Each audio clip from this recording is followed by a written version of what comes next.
good to welcome you. We have a number of guests and announcements today, and want to begin with the representatives of the United Way and WLIO and others who are here representing the Jefferson Awards. And so I'm not sure who's going to take the lead, but if you'll, Carol and Kevin and Sandy, Alberta, if you'll come up. And this is an annual event that requires some public participation. Carol? Well, thank you. We are happy this morning to announce that the Jefferson Awards, we are taking nominations for the Jefferson Awards. This is an annual event that is sponsored by the United Way, the Lima News, WLIO, Husky Energy are the sponsors of this event, and it is a celebration of volunteerism in our community and the surrounding areas, in the 6 surrounding areas. The deadline for nominations, if there are people that you would like to nominate in the community, the deadline for nominations is February 22nd. We have nomination forms with us today. You can also find the nomination forms on the United Way website, on WLIO's website, and they're available to download. If you've never been to a Jefferson Award dinner, it is probably one of the most inspirational things that you can attend all year. And if you want to feel great about what people do to serve their local communities, this is the place to be. The banquet that will be honoring all the nominees is going to be held on March 28th at the City Club. It recognizes just the work of people in local communities and the volunteer service that they provide in their communities. It's just a great evening, and it is a great way to recognize and honor people for their volunteer service. The nominations are from 6 counties. It's Allen, Putnam, Van Wert, Auglaize, Hardin, Hancock counties. So nominations can be accepted from any of those counties. And the winner of the Jefferson Award locally will be able to attend on a national level and be honored at the National Jefferson Awards, this person that is selected as the winner from our area. Just a little background on the Jefferson Awards, if you're not familiar with that. It was really founded in 1972 by Jackie Kennedy Onassis, Senator Robert Taft Jr., and Sam Beard to really establish a national recognition and encouragement of outstanding community service.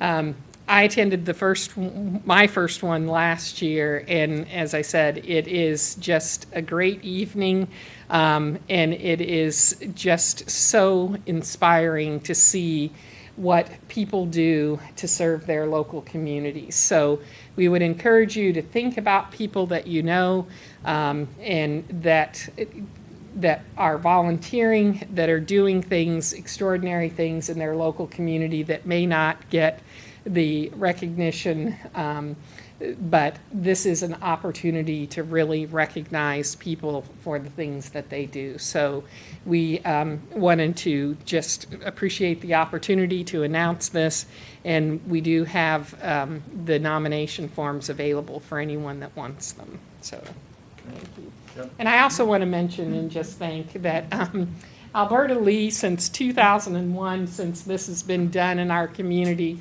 has given a cash award and that to the organization that the winners volunteer in, and so we are really grateful for her support of the Jefferson Awards too.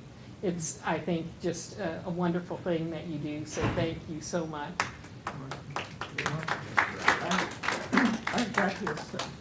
I've just got to answer that to the fact that this is one of the best communities you can be a part of.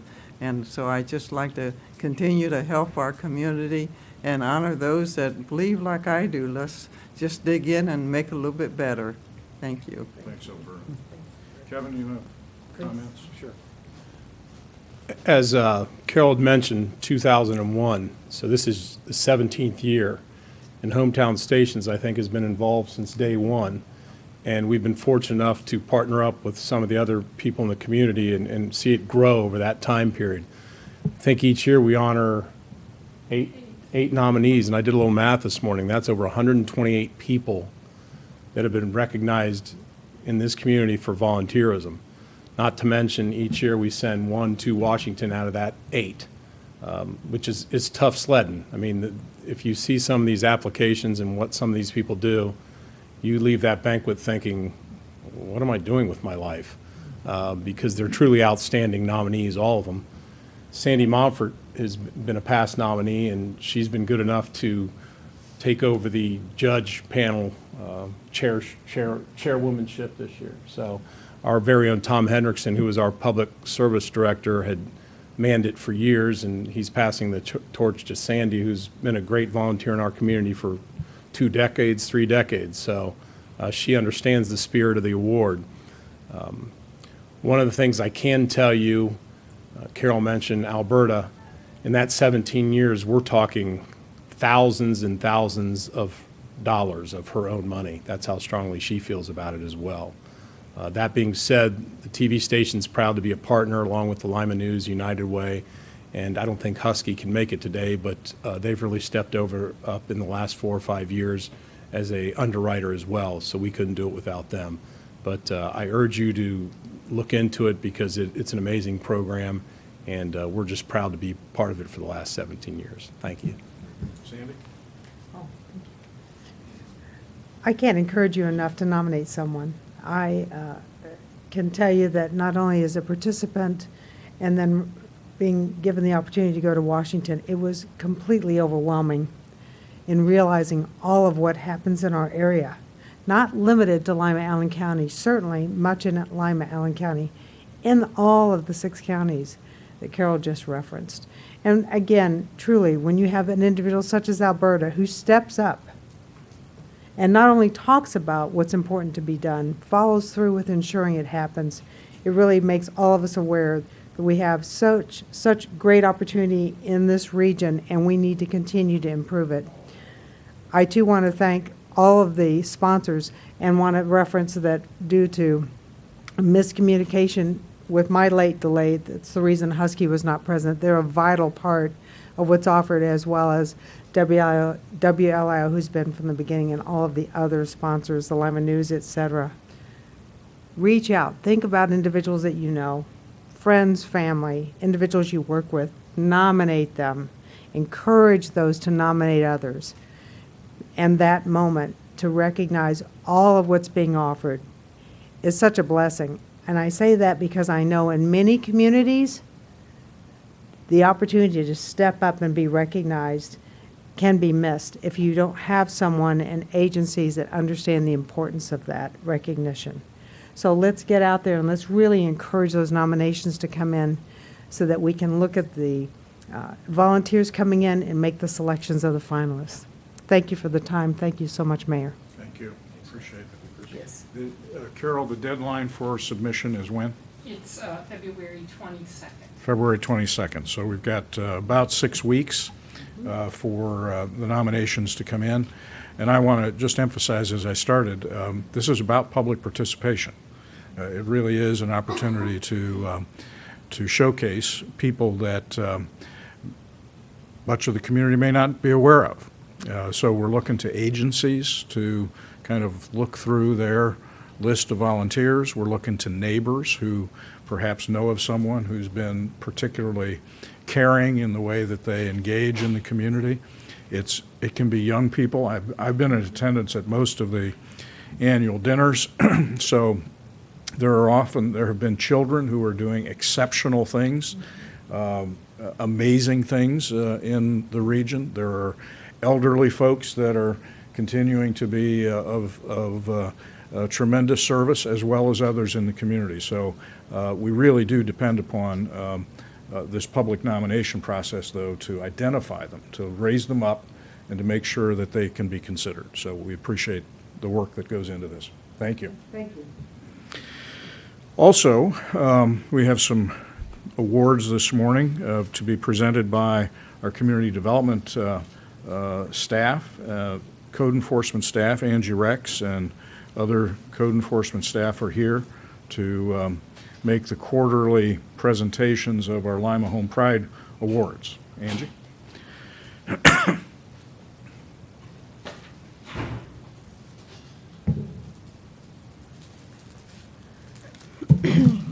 Good morning. Today, 3 Lima property owners will be recognized for maintaining their properties as models of exemplary maintenance. Selected properties must meet Lima property maintenance standards and show pride in their ownership. Award winners receive a yard sign similar to the one in the front and also a plaque with a picture of their property on it. The awards each quarter are selected by the property maintenance code inspectors, and they normally would present each of their awards to the recipients, but 2 of them are not present today, so I'm just going to announce them. The north sector was 1118 North Union, and the owner is Frank Suma. I don't believe he's here. And then for the southwest section, it was 716 South Glenwood, and the owner is Christina Bauer, and she is not here today either. Krista Sprouse will present for the southeast sector. Good morning. Good morning. The winner for the southeast sector is 215 South Pine Street, and that is Thai Jasmine Restaurant, and the owners are here, and it's Boonmi and Tatina Voracek. If you want to come on up.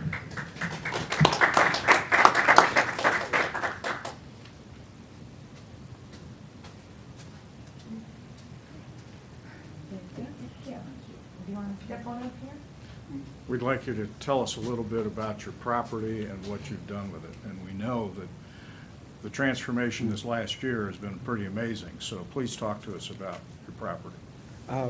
We're happy that community supported us, and me and my wife work very hard and just want to be part of community and cooking at the restaurant. You know, this place is backbone of the country. So a good chef, good food, good healthy bones, make economy go well. So that's right. No, And it's good to be here. The restaurant looks wonderful, and we want to encourage people to patronize you for, what are your hours? When are you open? We open from 11 to 3, close for an hour, pick up some kids' school, and open from 4 till 9:30. So, Very good.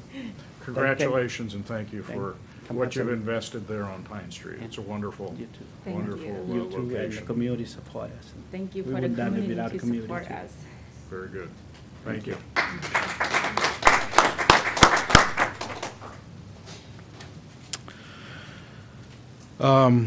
This morning, Emily Stewart's here from the YMCA with an announcement about some programs at the Y. Good morning. Good morning. We just have a couple new programs that are about to kick off this week and upcoming, so I'm just going to announce what those are, as well as a membership promotion that we have going on right now. Our first program is for young ladies in grades 5th, 6th, and 7th grade. This program actually is kicking off tomorrow, January 12th. That'll run on Thursdays from 4:30 to 7:30. The purpose of this program is to improve volleyball skills through game situations. The cost for this is $25 for members and $50 for non-members, and it does include a t-shirt. The next is another volleyball program for ages 16 years old and up, so for men and women. And this will be kicking off on January 31st. And that will be from 7 to 10 p.m. And this is just for recreational purpose. So if you want to come and play some volleyball, definitely come and check out that league at the Y. To join this team, or to join this program, it is $200 for a team to join. The next program that we have that's about to kick off is our YMCA Ladies Basketball Program. This is for ladies 16 years old and up. This will be played Sundays from 3 to 5 p.m. and this starts on January 15th and it runs through March 12th. These are just going to be pickup games, recreational come, work out, get a little bit of competition in it as well. It's free for our YMCA members. It's $40 for non-members for the session, or $5 per visit if you just want to come, 1 or 2 times. The next program that we have coming up is our annual father-daughter dance. This will be our 9th annual time putting on this event. It will be on February 4th from 7 to 9 p.m. It is $2 for our members, and we ask that they bring in a peanut-free baked good. And then we also have a $5 fee for our non-members, and we ask for them to bring in a canned good to donate for West Ohio Food Bank. Again, that is on February 4th from 7 to 9 p.m. Little girls can come all dressed up and get their picture taken. We have a DJ and snacks and everything. It's a really fun event. The last thing that I want to talk about is our membership promotion that we have going on right now. For the entire month of January, we are waiving our joiner's fee. So that means that you can save up to $100 on your membership. And this is getting you the membership at the renewal rate, so that's kind of nice. To go along with the membership, we are also getting rid of all of the group exercise classes for YMCA members. So before, if you wanted to take a land-based group exercise class, you would have to pay an additional fee. We have started this month that you no longer have to pay that fee if you are a Y member. All of our land-based classes are free with your membership. So we are encouraging you to come out and take advantage of our new membership rates and our new membership incentives. Okay, thank you very much. Thank you. I need the first page. Oh, I'm sorry. Very good. And Doug Durliat is here from Rhodes State College with announcements about manufacturing pathway class. Doug. Thank you, Mayor. We're going to be promoting 2 upcoming classes, and nothing much has changed as far as the content. We're going to be offering a daytime option, which is scheduled to start on the 23rd of January at Rhodes State College. We'll also have an evening option for those whose schedules don't allow you to take a daytime class, and that's scheduled to start February 7th, and again at Rhodes State College. Do want to say that you do get a lot of the hands-on training with measurement tools that you could very well see in the manufacturing workplace with calipers and other measurement tools. We also have a session where you go into the automated systems lab at Rhodes State College and you spend a couple of hours doing some troubleshooting practices with an integrated systems simulator. And then also we offer the work keys assessments for students in the program, and you could come away with a nationally recognized accreditation with that. It's depending on the scores that you have, you get a platinum, gold, silver, or bronze certification, and another way of marketing yourself when you're pursuing jobs. One thing I will say about this, the instructors, they add another dimension to the technical training that we offer in this class. Whether it's Joe Cabrera, she's a retired worker with the Workforce Investment Act in Allen County. What I'd seen her do, we had a student recently who had been on disability, wanted to get off disability because he had gone through procedures to make him qualified. She knew what to do to get him ready for the workplace, and right now he's enrolling in welding classes at Apollo Career Center. Another teacher that we have, and he'll be teaching the daytime class, which will start later this month, Londell Smith, very well connected in the community, has connections with employers and other people to help you get your foot in the door someplace. And I watched him help individuals who want to take that extra step to getting into the workplace. And then for the evening class, it'd be Warner Roach. Warner is a retired employee at Procter & Gamble and some other companies, but many years experience in human resources and environmental health and safety in the workplace. And, if you want insights on what employers are looking at as far as how you dress, how you interview, what kind of a resume you should present, you tap into his mind and he'll help you out. And I've seen him help out people actually get employment within the last year with companies, just with his insights as a human resources director. And again, thanks to the Community Development Block Grant awarded by the City of Lima, we offer these at no cost. If you were to pay out of pocket, it would be about a $500 or $600 value with the NCRC assessments, the integrated systems, and the tuition cost for taking this class. So we offer this for students at no cost. placement records for the students who do complete the class, very good.